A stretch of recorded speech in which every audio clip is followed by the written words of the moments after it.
All right, so we're gearing up to launch the Beyond the Apex community, and one of the things that we've been doing is we've been collecting insights and about what are the biggest trouble points that entrepreneurs are having, people who are interested in joining this program. We're trying to figure out how can we create the absolute most valuable resource for entrepreneurs who are driven to maximize their return on life.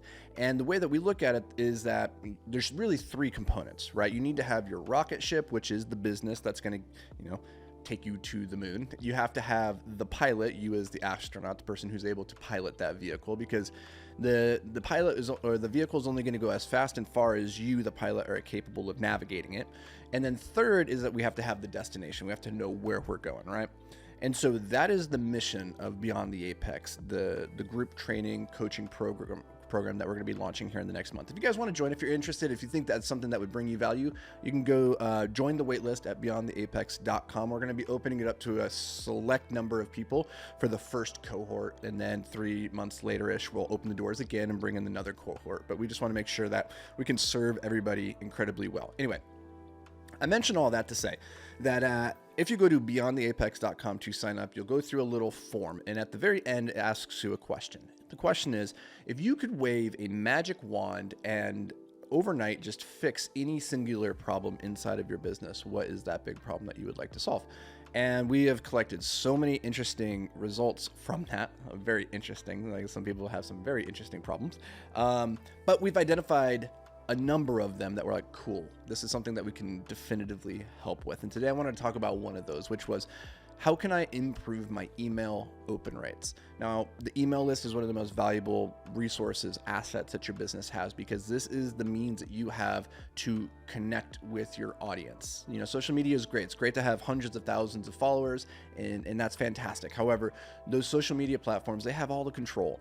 So if they decide to turn off your reach overnight, then you suddenly can't get in front of your audience. If they shut down your account, you are effectively cut off, and that can really kill a business. So we need to have a way of collecting information about our audience that gives us the means to reach out to them in the future, because in business, the magic is in the follow-up. It truly is. So if we have our email list, the next question that we have to figure out is, how do we actually get people to open our emails? And that's what I want to talk about today. Is I want to talk about how we can increase our email open rates. And this really starts by first understanding what is a good open rate that you should be striving for within your business. Now, in my experience, I've used email lists across multiple businesses and multiple verticals, multiple industries.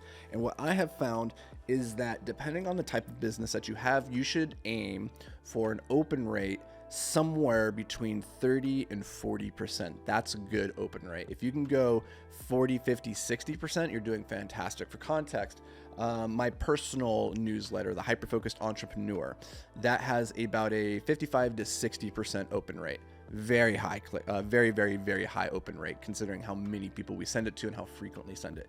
That is probably on the upper end of what you can expect. By comparison, escape climbing, we send that email and we probably get about a 32 to 35% open rate. Invictus, we send it and we get anywhere, we probably get around a 50% open rate there as well. So the power of personal brand is that people will be more likely to open your emails because they're more familiar with you, rather than if the email is just coming from some no-name business. And that's one of the reasons that I'm a big fan of having a personal brand. But that's a good benchmark to aim for, is that 30%. If you're not at least at that 30% open rate, you're doing something wrong, and we need to solve for it, because you're probably going to spam, you're probably getting whitelisted or blacklisted or whatever it's called, so that your emails aren't even arriving, or if your people are seeing your email, they're not opening it. They don't think it's valuable enough to spend their time on. So we need to solve for that.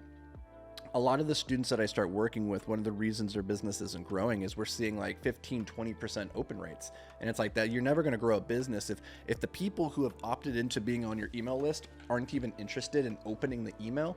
You're in a lot of trouble. So that can be kind of like a canary in the coal mine situation, telling you something's not right if you have extraordinarily low open rates.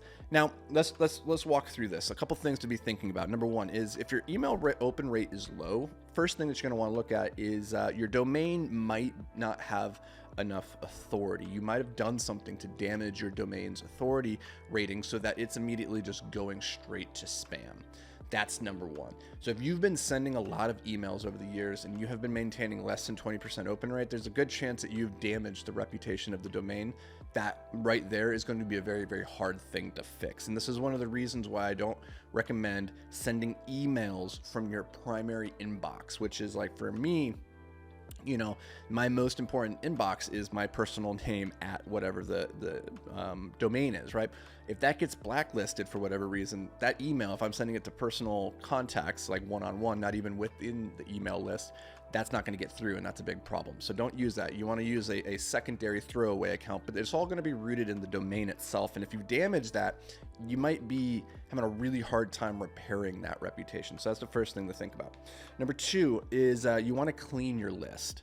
The easiest way to boost your open rates is to get all the people off your list who aren't engaging with your emails. That's first and foremost. If you've sent out 10 emails and they haven't opened any of them, get rid of them. They're only pulling down your averages and they're hurting your deliverability. Again, that reputation that you have with the service provider. So what I like to do is I set up an automation, whether that's through ConvertKit or through ActiveCampaign. Any CRM that you use for your email list gives you the ability to set up an automation so that if somebody hasn't engaged over a certain period of time with a certain number of campaigns, it just gets rid of them. So it gives them a score. It says you're 5 stars because you open and engage with everything. You're a 1 star because you never engage with anything. So every 3 months or so, I like to clean off the list, get rid of those 1 stars and those 2 stars, keeps the list clean, pulls up my open rates, and it makes sure that my emails are getting to the people that I want. You don't want people on your list. You don't. The size of your list is irrelevant. What really matters is how many people are engaging with it. So if they're not, get rid of them. That's number one. Number two is, actually, I don't know why I'm saying number two. I'm like, there's no list here. I haven't written these out as a list. So next is think about the double opt-in. So a lot of the times getting high open rates starts with how you onboard somebody. So if somebody signs up for your email list, a lot of times we're using a lead magnet for that. Hey, if you sign up for this, if you want this resource, just give me your email, right? A lot of times people don't actually want to be on your email list. They just want that lead magnet. And they will give you the email address, but they're not really going to be engaging with your content moving forward. So the double opt-in is a great way just to make sure that the people who are actually signing up, they want to be there. And so again, any of your CRM providers should have a button that you can click that says double opt-in. And so what that does is if they're on your website, they're like, I would like this spreadsheet, this resource, this workbook. They sign up for it and immediately sends them an email that says, hey, click here to, you know, if you really wanted to subscribe, click here, right? That double opt-in is going to make sure that your people that actually want to be there are showing up. They're going to be engaging. So that's really, really valuable. Again, we don't want people on our list that don't have any intention. They don't really want to be there. Get rid of them. Give them the free resource. If they love it, they can always come back and sign up later, right?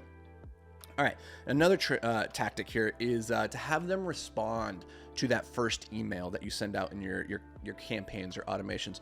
I like to have a little call to action in there. It says, hey, by the way, if you respond to this email, it makes it 83% more likely for this email to land in your inbox in the future and not go directly to spam. So you've signed up for this and I'm going to be giving a lot of free resources. If you want to continue getting that, just do me a favor, quickly hit reply and tell me what brought you here. Like, where'd you come from, right? And that right there, when people do that, it programs their email provider to say, hey, he's responding to this email, so this must not be spam. This must be coming from a trusted resource. And that's going to help that get in front of them in the future, which improves their click-through rate. And that's a very, very valuable technique as well. And if you ask them a good question about how they got here or what they're struggling with, that can be a great source of feedback for you to figure out how can I serve this audience moving forward. Okay. Let's talk about the 3 things about the email itself that will help with the deliverability. So we just talked about, okay, we need to, create the environment. We need to cultivate the garden so that the fruits can blossom, right? Now let's talk about those fruits themselves. Number 1 is headlines. Your hook has to be good. If you want people to open your emails, you have to have a good headline because they are getting hit with dozens of emails every single day from companies just like you. So you have to stand out. That is going to go beyond the scope of like how we do that, like that particular technique. I've done podcasts in the past about how you can hook attention through the power of copywriting. Go check out those episodes. Again, this is one of the things that we'll be getting into the nuts and bolts and then weeds of in the Beyond the Apex community is like how to actually create engaging headlines, engaging content, engaging ads that get people to, sit up and pay attention, but beyond the scope of this podcast today.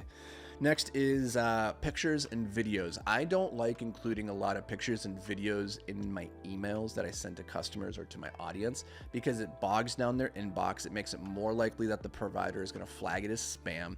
And honestly, it's not needed in a lot of cases. So if you're going to have a picture or two, just 1 or 2 pictures, make sure that they're sized appropriately so they don't destroy people's inboxes. And then be light on the videos. Lots of links to videos, that's fine, but avoid just destroying people's inbox. Then also avoid spammy words because a lot of inboxes these days have spam filters. So if you're saying, hey, here's how to get rich quick, that's going to be one of the things that immediately throws you to spam. So just be conscious that you're not using spammy language in the email itself. And then the most important thing of everything for getting people to open your emails is to have really good emails. I know that seems really obvious, but if you send a magnificent email that you've put a ton of time and energy into that brings quantitative value to your audience and they love it, of course they're going to open the next one. So quality is the key to getting really high click-through rates and really highly engaged audience, and of course to making sales. So hopefully this helps you guys. If you want to go even deeper, because there's so many different levers that we can pull, so many different ways that we can refine our machine. If you're interested in doing that, if you're a 5 or 6 figure entrepreneur or even 7 figure and you're looking to make that jump to 7 or 8 figures and beyond, then beyondtheapex.com, that is going to be for you. Go check it out. Love to see you on the inside. And until then, that's all I got. We'll see you in the next episode, everybody. Until then, stay hyper-focused, my friends.